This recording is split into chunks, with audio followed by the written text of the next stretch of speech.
தமிழ்நாட்டில் ஜவஹர் நவோதயா பள்ளிகளை நிறுவ முடியாது என உச்சநீதிமன்றத்தில் தமிழ்நாடு அரசு திட்டவட்டமாக தெரிவித்துள்ளது.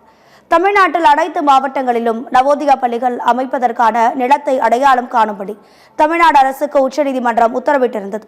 மேலும் நவோதயா பள்ளிகள் அமைப்பது தொடர்பாக தமிழக அரசு நிலைப்பாட்டையும் தெரிவிக்க வேண்டும் என அறிவுறுத்தியிருந்தது. இது தொடர்பாக தமிழ்நாடு அரசு உச்சநீதிமன்றத்தில் பிரமாண பத்திரம் தாக்கல் செய்துள்ளது.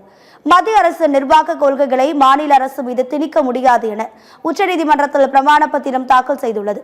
மேலும் நவோதயா பள்ளிகள் அமைப்பதற்கான நிலத்தை அடையாளம் காண பிறப்பித்த உத்தரவை உச்சநீதிமன்றம் திரும்ப பெற வேண்டும் என்றும் வலியுறுத்தியுள்ளது.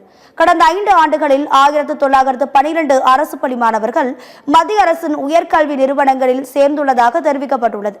மத்திய அரசு சமகர சிக்ஷா திட்டத்தின் கீழ் தமிழ்நாட்டிற்கு வழங்க வேண்டிய 5109 கோடி ரூபாய் நிதியை இன்னும் வழங்காமல் நிலுவையில் வைத்துள்ளது என்றும், இந்த நிதி விடுவிக்கப்பட்டால் மாநிலத்தில் உள்ள அரசு பள்ளிகளின் உள்கட்டமைப்புகளை மேலும் வலுப்படுத்தி மாணவர்கள் கூடுதல் பயனடைய வழிவகை செய்ய முடியும் என்றும் மனுவில் குறிப்பிடப்பட்டுள்ளது.